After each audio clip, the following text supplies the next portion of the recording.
recording. Okay. Yeah. I got it. But I got a new computer, so I had to get new software for recording and stuff. Okay, but I think we're going to be good. All right, so number one, if you look back at C8, which group of metals is the most reactive? Raise your hand if you found that one. Go ahead, Juliet. Alkali metals, or you could say group one. Okay, group one are the alkali metals, are the most reactive metals. Okay, and within this group, which do you think is the most reactive? The ones at the top or the ones at the bottom?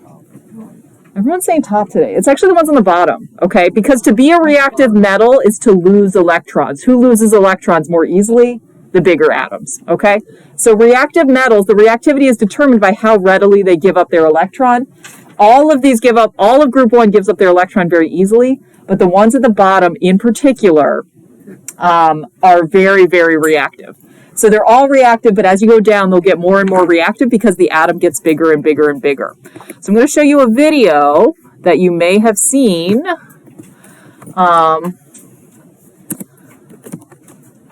Before.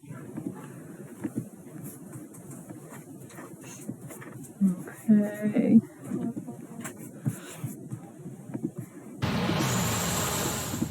Whether you've left school or you're still at school, you can appreciate the sheer fun and mayhem that chemistry can be. There's so much to it. Bunsen burners, mixing chemicals. Very nice. Okay, so... You may have been allowed to mix very small amounts of lithium. Have you seen this before? No. If you've left school or you're still at school, you can appreciate the sheer fun, mayhem that chemistry can be. There's so much to it. Bunsen burners, mixing chemicals. Very nice.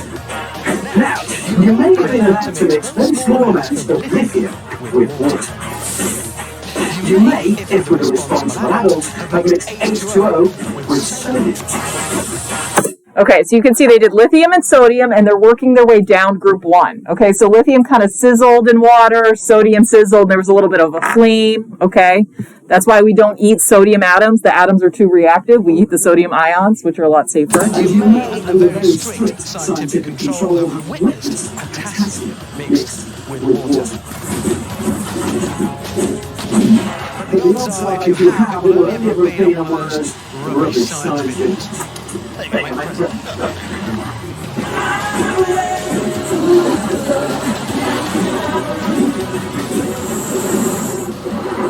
These next two are the dog's nuts of the periodic table. They average like the king and queen of our planet. Mix these babies with water, stand well back, and watch the mayhem. And that's just what we're going to do. Mr. Tickle, bring on the rubidium. Here it is. Is that it? Well, it might not look like much, Richard, but it's a highly reactive metal. It's sealed in this glass tube under argon atmosphere conditions, just for safety. Right, so what's going to happen when you drop that in the water? Well, imagine, if you will, letting off a hand grenade in a bathtub. Righto, I'm off. Have that. Okay, Good luck. Okay, Tickle. Drop the rubidium in the water. Stand back, everybody, this one's going to be bad! 2 grams of rubidium will only react when our specially designed vial dissolves in the water, which gives John a few crucial seconds to get into our safety zone.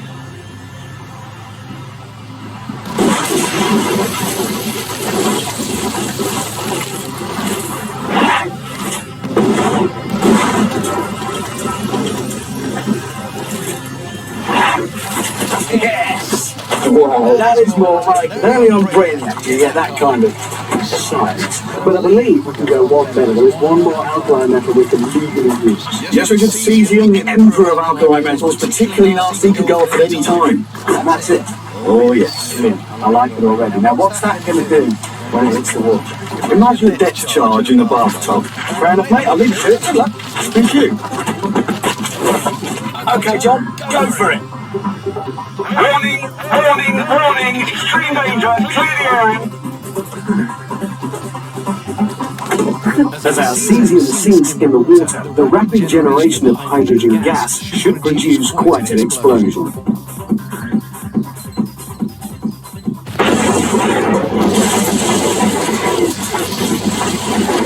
And it does.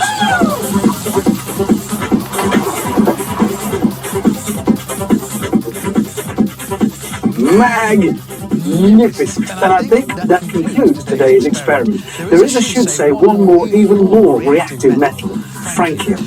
But for some reason they wouldn't let us have any of that. So, there you go. Today's lesson: Never mix alkali metals with water.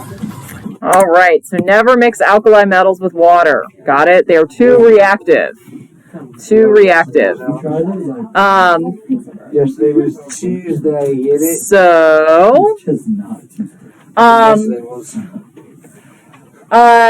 okay, which group of nonmetals is the most reactive? Raise your hand if you know, if you saw in your notes or you remember. Go ahead, Bobo.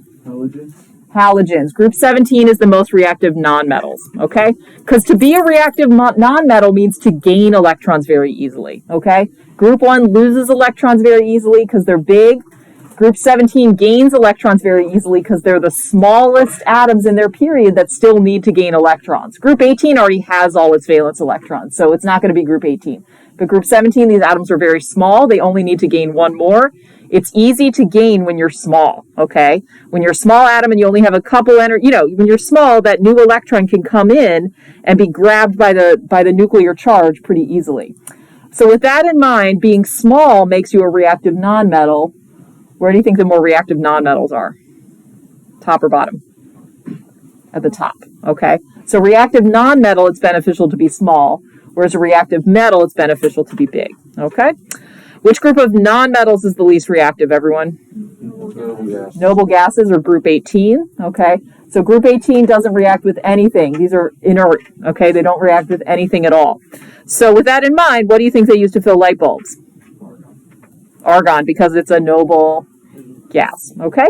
So any incandescent light bulb with a filament, it doesn't have air in the bulb, it has argon in the bulb, okay? Because if air was in the bulb, there would be oxygen in there, and that oxygen would, when the filament starts glowing, that oxygen would help participate in a combustion reaction, and the filament would actually catch on fire. But by surrounding the filament with argon instead of oxygen, we're able to prevent the filament from catching on fire.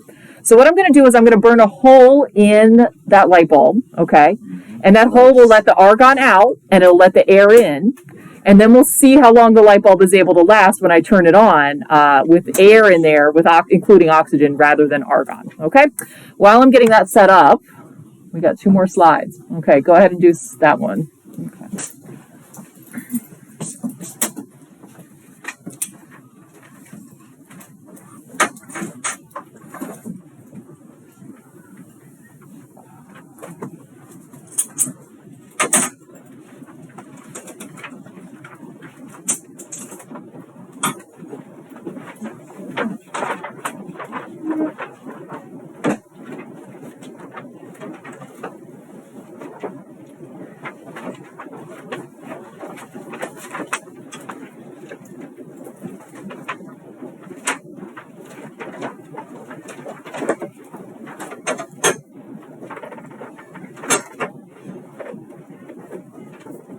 Right.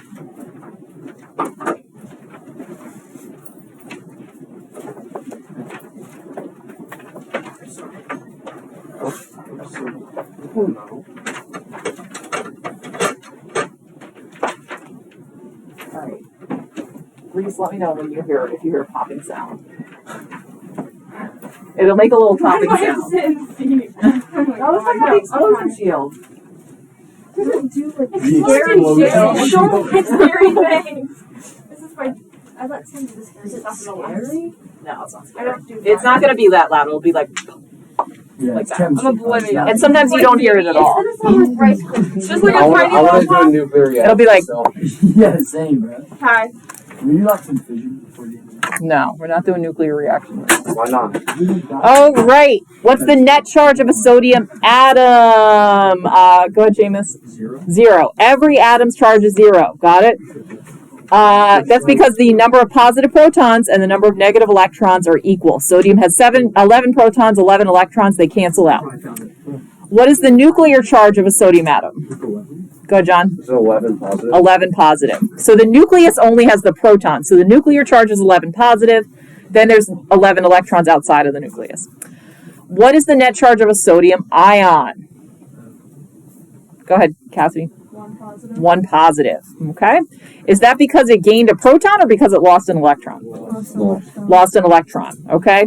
So sodium has one valence electron, so it loses that one valence electron. Now instead of 11 electrons total, it only has 10. Okay. But it still has the same nucleus. So overall, now the charge is not 0, the charge is 1 positive, okay? So when it loses an electron, its overall charge becomes positive because now it has more protons than electrons. What would the nuclear charge be of that ion? Does anyone know? It's still 11 positive. Not 12. It would still be the same. It would still be 11 positive, okay? The nuclear charge doesn't change. During a chemical reaction, the nucleus always stays the same. The nuclear charge is always the same. It's only the electrons that are gained and lost, and that's the only thing that's affecting the charge, okay? Which has a larger radius, the atom or the ion for sodium? What makes sense? Which one would be bigger? The atom, okay? The atom has a bigger radius, and then when it loses its valence electron, it gets smaller because it lost its whole outer energy level, so the ion's going to be smaller. So when electrons are lost, the radius gets smaller. When electrons are gained, the radius gets bigger, okay? All right, last one. 10 and 11 and 12. Were these confusing? The rules? Yeah. Okay. Yes. I like to leave that. We didn't learn this in class. This was in your reading, and it was on the practice test, and we bombed this part of the practice test. Okay. So even though I don't want to go over the reading in class because I want you to learn it yourself, I'm going to teach it to you a little bit anyway. Okay, because I think my definitions are maybe a little bit better. So read my definitions for the rules, and I think the rules are easier to understand when you see them being broken. So look at those 3 orbital diagrams, and you'll see that each orbital diagram has a mistake because it broke one of the rules. And I think that's an easier way to understand the rules. Okay? Does that make sense? My slow brain can't comprehend that. Okay, you see how like there's a problem with orbital diagram A, they did something wrong? Figure out which rule that broke. Okay. Orbital diagram B, there's a problem, that broke a rule. Orbital diagram C, there's a problem, that broke another rule. It's easier to understand the rules when you see what someone break them. Okay. So you're going to use each rule or principle just once. Did you hear a popping sound yet? No, which is like, am I supposed to? I don't know. Yeah, maybe. I think. I did not hear one. It's not even melted. So. Turn the heat This up. is a high quality thing, isn't it? I have one job. I'm trying to listen to her teach.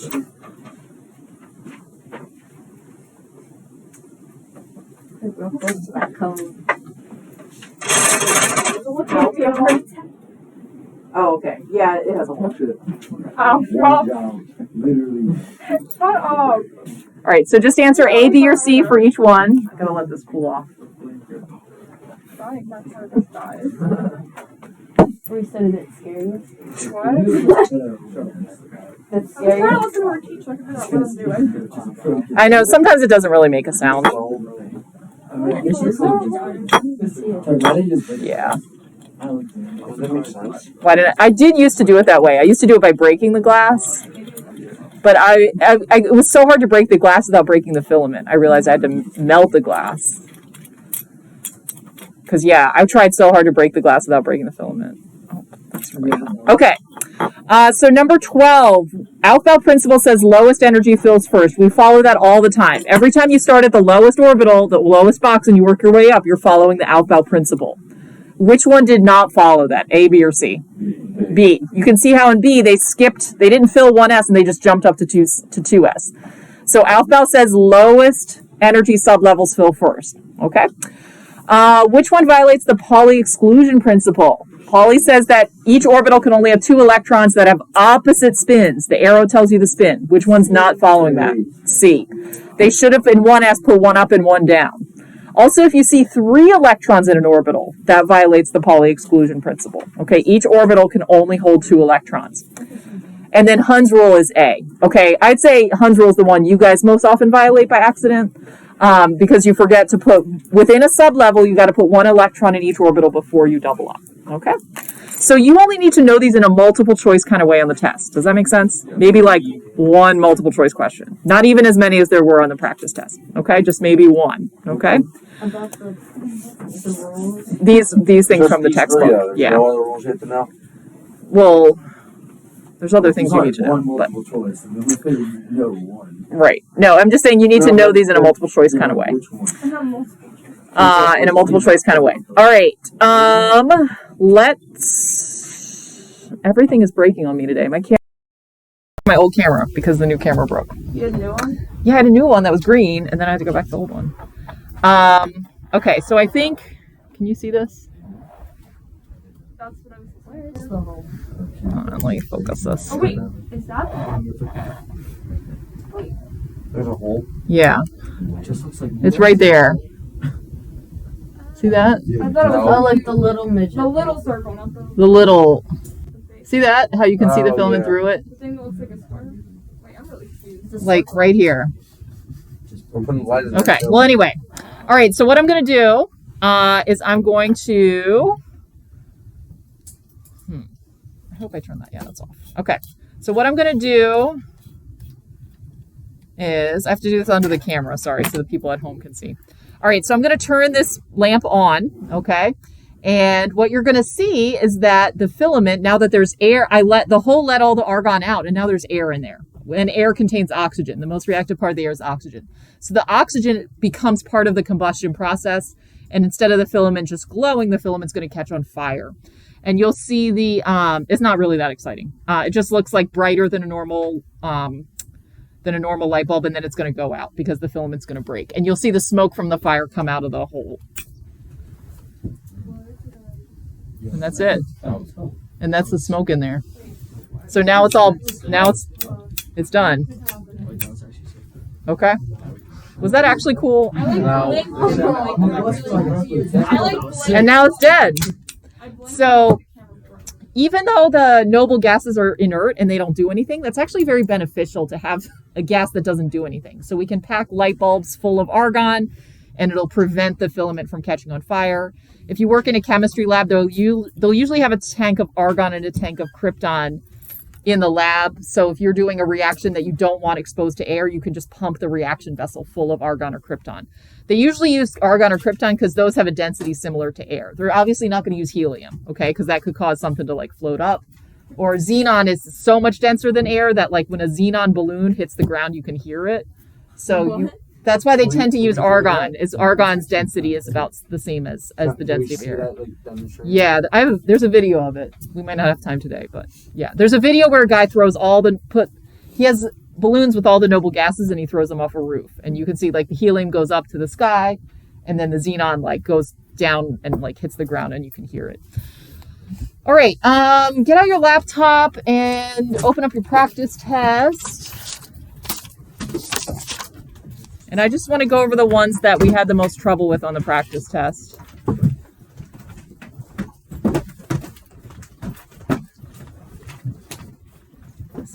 This better be still recording. Okay, it is. All right. Okay, you guys, number 1. We're only going over the ones that less than 70% of you got right. Less than 70% of you did not know what a transition metal was. Okay.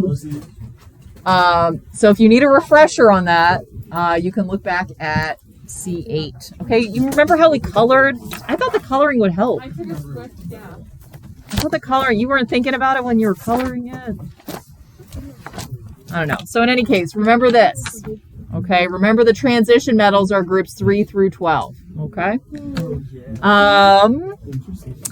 You guys, number 8. Did you guys think they were actually cube shaped? I put dumbbell. Okay, everybody put dumbbell. Okay, you need to look at the back of C3. Look at the back of C3. Okay. Yes, when we draw orbitals, we represent them as boxes. But are they actually box shaped? No. Okay, they have a lot of different shapes. S, P, D, and F all have different shapes. Okay. The only shapes you need to know, we wrote right here. S orbitals are sphere shaped and P orbitals are dumbbell shaped. Okay, you don't need to know the shapes of D or F. That's not a trick question. So those are the only shapes you need to know. D and F have different shapes. Okay. That you don't need to know. We're not even sure that what we think the shapes of D and F are right, so you don't need to know that. Number 9. Why was number 9 a problem? Because people did not memorize the polyatomic ions. 10. Y'all, 10. What did you think Newtonian physics? If you got 10 wrong, what did you think it was? I just saw like. I guess. I saw all of the above. Oh, you just think all of the above is always the right answer. I didn't have them as the answer choice because then I feel like it has to be. Well, that's why. I don't know how I can make it more clear. Newtonian, in parentheses, classical physics. Okay, here's the thing. C7, you need to know in an open-ended kind of way. Yes, you need to know C7 because the question about the open-ended on the practice test about wave-particle duality, we didn't do so well on. So if there's one video you rewatch, I would make it C7. It's a lot of content. It's not a lot of practice skills or calculating, but it's a lot of content that you need to understand. There will be an open-ended question about C7, okay? So maybe rewatch that video. Newtonian or classical physics is the physics of things at our scale, Newton's laws of motion, okay? Quantum physics is the physics of things that are very, very small, like the size of an electron or the size of a photon. Does anyone know what a photon, first of all, does anyone know what a photon is? It's a thing. It's a electromagnetic wave particle. Does that make sense? We usually think of electromagnetic radiation as waves. So we would normally say the stuff coming out of that light is visible electromagnetic radiation. We could also say it's photons. Okay, so photons are when we want to talk about electromagnetic radiation in terms of particles, we call them photons. When we want to talk about it in terms of waves, we call them waves. But part of quantum theory is that very small things like that, like electrons and like photons, have wave-like and particle-like behavior. So electrons behave like waves and particles. Electromagnetic radiation behaves like waves and particles. So sometimes we call electromagnetic radiation photons, sometimes we call it electromagnetic waves. That's part of quantum theory, okay? So these 3 things about quantum theory, okay? The quantization of energy. Energy is gained and lost in packets. Do we notice that at our scale? No, okay? Do you notice that energy is gaining and lost in specific amounts or increments? No, okay? So from our scale, it's like a ramp. Energy seems to be continuous. Newtonian physics assumes that energy is continuous. But for quantum things that are very small, the quantization of energy becomes noticeable. Okay, it's like a ramp that actually has little steps on it that we don't notice, but like an electron notices. Okay, wave-particle duality means that all moving particles have wave-like and particle-like behavior. Again, that's true at our scale. It's just the particles that we look at are so big, the wavelength is unnoticeable. It's so short, it's not detectable. But when the particle gets small, like the size of an electron, the wavelength becomes detectable, okay? Heisenberg uncertainty principle. You can't determine the position and speed of a particle at the same time. Again, for us, that doesn't matter. When light hits me, do I move? No. But if I was an electron, when light hit me, would I move? Yeah, and that makes it very hard to determine where things are. So again, these things only matter for very small particles, okay? These do not matter in the classical Newtonian world that we live in.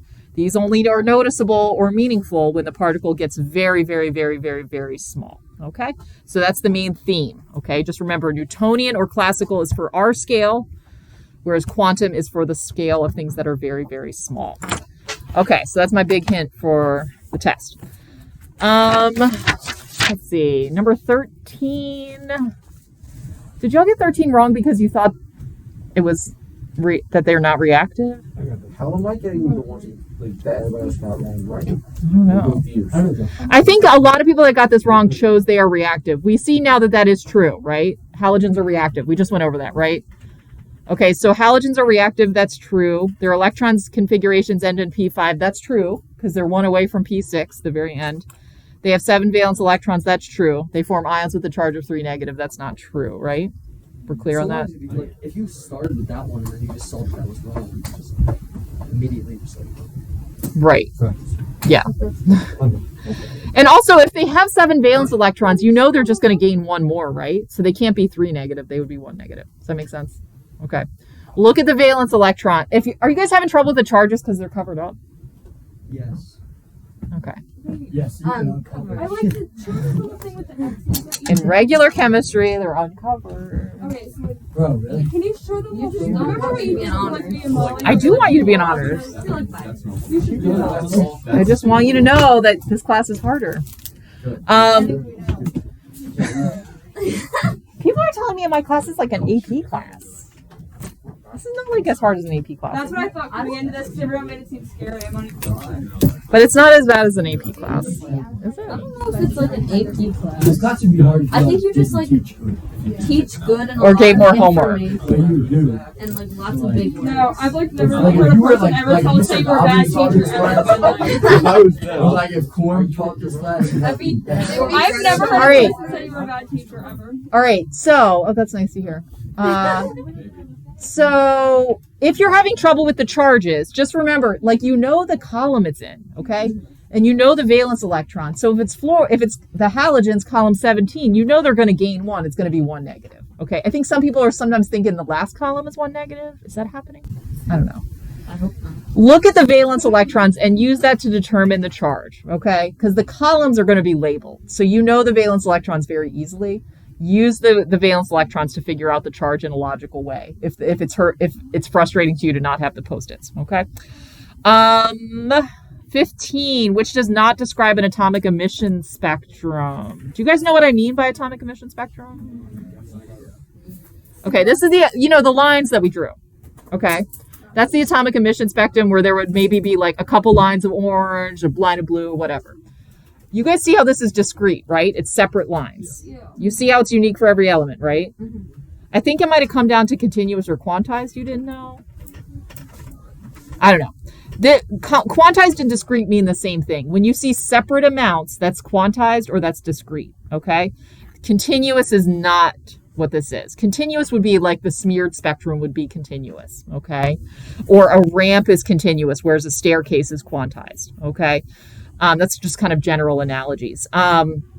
So the atomic emission spectrum is what made us realize that energy is not continuous, okay? There's actually specific amounts of energy that are being absorbed and released. It's not like a ramp where you can get any amount you want. It's actually in increments, okay? So continuous is not the word we would use to describe that. But quantized or discrete, we would use those terms. Which of the following best describes ions? You all know ions have a charge, right? Okay, ions have a charge, whereas atoms are neutral. I tried to emphasize this a lot in the notes, but remember, ions have a charge, but that doesn't mean they're unstable. A lot of people hear charge and they're like, oh, it must be dangerous. Are ions dangerous? No. Do we eat ions? Yeah. Yes, we eat sodium chloride, which is salt, which is sodium and chloride ions. Ions are chemically stable, okay? Because they have 8 valence electrons, they're chemically stable. They do have a charge, but they're chemically stable. So the answer for ions is charged and chemically stable. And 18, remember, ionization energy and radius are opposites. So figure out which one has the bigger radius and know that that one's going to have the smaller ionization energy. So if you look at carbon and silicon right here, okay, silicon's obviously going to have the bigger radius. Remember the snowman. And so that means carbon's going to have the bigger ionization energy. Those two trends are the two trends that we learned are opposites of each other. Okay, radius and ionization energy are opposites. When you're talking about radius in an open-ended kind of way, for an up and down trend, use N. For a side-to-side trend, use Z. Don't say N, say energy levels in your explanation. Don't say Z, say nuclear charge, okay? But you use the same factors for ionization energy as well, okay? The same things cause the trends, okay? So for an up and down trend, you would mention energy levels. For a side-to-side trend, you would mention nuclear charge, okay? The matching. Okay. Do you think you can do the matching a little better now that we reviewed it? Okay. Is there anything besides the rules that was confusing here? Like a quantum? Was that confusing? Not that wrong. I just don't know what I'm saying. So I just kind of go along. A quantum is equivalent of the distance between the energy levels. You know, it's the minimum amount that can be gained or lost. Okay. You can't have half an energy level. So the quantum is what's gained or lost when an electron, jumps up or falls back. Okay. Open-ended. Okay. 20. Iodine has the smaller radius, because remember, as you go across, things get smaller. But again, that's not the reason. Don't just say iodine's further to the right. It has a smaller radius. You've got to mention nuclear charge. Say that iodine has a higher nuclear charge than indium, so it has a tighter hold on its electrons, okay? Don't use the location on the periodic table as the reason. You've got to say a little bit more. Use the term nuclear charge. And don't just say iodine has a higher Z. Say iodine has a higher nuclear charge. Okay? And this is all posted. So if you want to reread the way I phrased the answers, it's posted on Schoology. 21. You guys are really good at writing answers that sound good.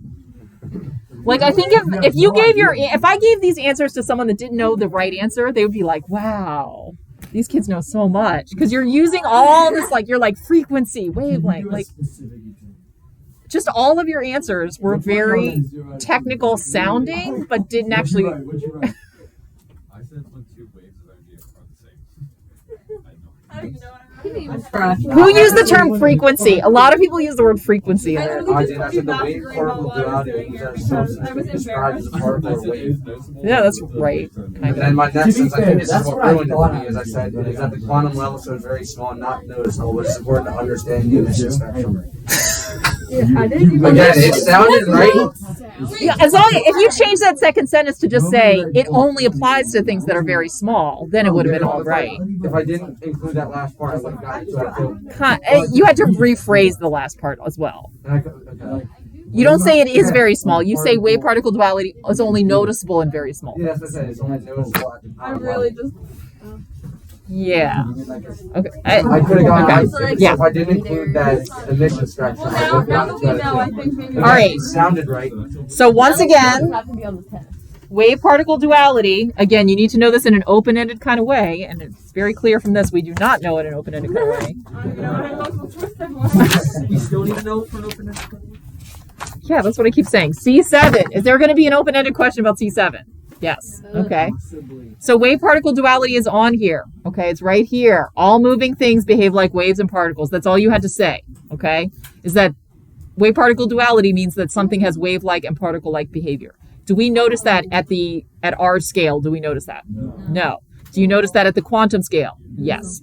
So when I say under what circumstances is it noticeable or meaningful or important, you just say it's only noticeable for very small things, okay, like electrons or like photons or whatever. Yeah. Does that rule apply to like all things? Like, could there be a small thing that is only one or the other? No. Okay. It even applies to macroscopic things. It's just we don't, like the bigger the moving particle, the shorter the wavelength. So a moving car does have a wavelength, but we don't detect it. Example of it. I was just wondering if it applies to like literally everything. Yeah, I think so. Right. I think so. But it's only noticeable if something's really small. Yeah. Or the wavelength only starts to be meaningful. Okay.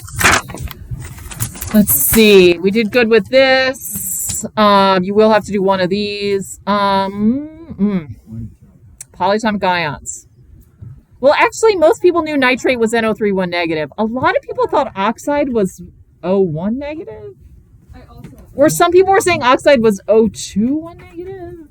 Oxide, you guys, oxide's not polyatomic. You know it's monatomic, right? It's just the negative form of oxygen. It's just oxygen with a negative charge. So if I say oxide, I'm just talking about oxygen with a negative charge. Why was everyone thinking oxygen was 1 negative? Because they didn't know separate one. Yeah, because they didn't memorize it.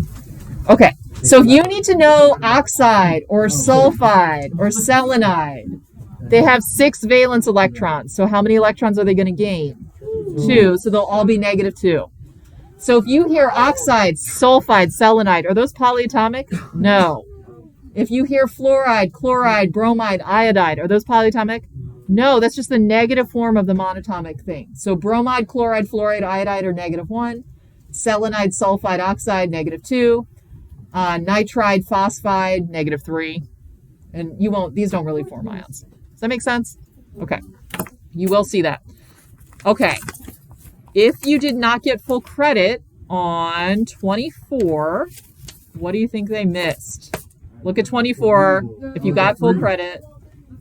The what? Roman numeral. Cobalt needs a Roman numeral. So if you did not get full credit on 24, you forgot the Roman numeral for cobalt. I actually remembered this polyatomic ion too. I wrote You remember- anion because I thought the plus was a negative because I couldn't see it. I took a shot. Messed up. Oh no. I almost read like It was kind of little. Yeah. It won't be like that on the test. It'll be printed out. Yay. Okay. Here's how you know. Okay. Does group 1 or group 2 ever need a Roman numeral? No. So if I say what's the name of Na1 positive, you just say sodium. If I say what's the name of Sr2 positive, you just say strontium. These never need a Roman numeral. From here all the way to like here, these might need a Roman numeral. You need to check on the back of your pink sheet. Okay? You guys are lucky. You don't have to memorize it like I did when I was your age. So we didn't have quite as many. We just, maybe it was like half of these that we had to memorize. And you have to do the polyatomic ions? Yeah, all in the first week of school. No, not the first week of school. So always double check. So like, because I said cobalt, when you see that it's right here, you've got to remember, I need to double check, okay? Or if you see silver, Ag1 positive, you've got to double check. Like silver, you don't need a Roman numeral, but for cobalt, you do. Because there's cobalt 2 and there's cobalt 3. And if you don't say the Roman numeral, they're not going to know which one you're talking about. There will be one of those on the test. I guarantee I'm going to put a Roman numeral on there somewhere. There's going to be a Roman numeral somewhere. I don't know. Somewhere. Okay. Full, you guys know the difference between full electron configuration and noble gas notation? Okay. Noble gas notation has the brackets to represent the noble gas notation has the inner core electrons were represented by noble gas. Whereas when I say full, I mean like starting with 1s2, 2s2, 2p6, etc. That makes sense? Get the thing in the brackets. So that's actually good. Let's say you did the full for selenium and you wanted to do the noble gas notation. Just look at selenium. Okay, it's right here. And then if you needed to do the noble gas notation, find the noble gas that comes before it. So back up and see how argon comes before it. Use argon to replace the first 18 electrons. And then you add on from there. Does that make sense? So like look at your element and back up, and the noble gas that comes before it you use. Does that make sense? So and so the argon is 18, so I'm replacing the first 18 electrons with argon. Does that make sense?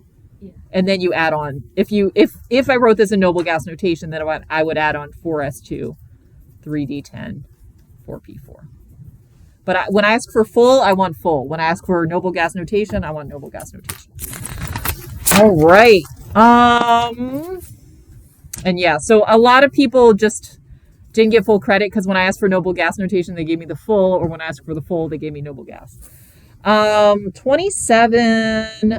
The issue was that a lot of people were saying when barium becomes an ion, it can gain or lose electrons. Okay, that's not true. When barium forms an ion, it always loses its valence electrons. Okay. So it's going to lose 2. So if you said barium loses its valence electrons, or if you said barium loses 2 electrons, that's fine. If you just said barium loses electrons, that's not true. That makes it sound like barium loses all of its electrons. It's only losing its 2 valence electrons when it forms an ion. Okay? And in nature, it exists in its ion form because that's the stable form. If we were to put a barium atom out in nature, it would immediately react with something and lose its 2 valence electrons. Okay, remember C10, we wrote it right here. Based on the group, you know how many it's going to gain or lose, and you know its charge. Okay, so look back at that. Anything else you want me to go over? I'm going to post the answer key to the problem set as well. So if you got something wrong on the problem, a lot of the problem set issues were people writing noble gas notation when I asked for the full configuration. But I'll post that so you can check your own answers. Are there those quizzes again? Yes. So I posted, yes, thank you for bringing that up. There's a whole bunch of review quizzes. Not every objective has one, but most of them have one. Yeah, those are on Schoology. So those are great review. What? There's not one for C7. C7 doesn't have a lot of... For C7, rewatch the video. Rewatch the video for C7. Anything else? And I'll be here after school as well if you have more questions. Okay. We got Donnie at Frisbee game though. Pretty far. Uh-oh. There's Frisbee today? Yeah. We got our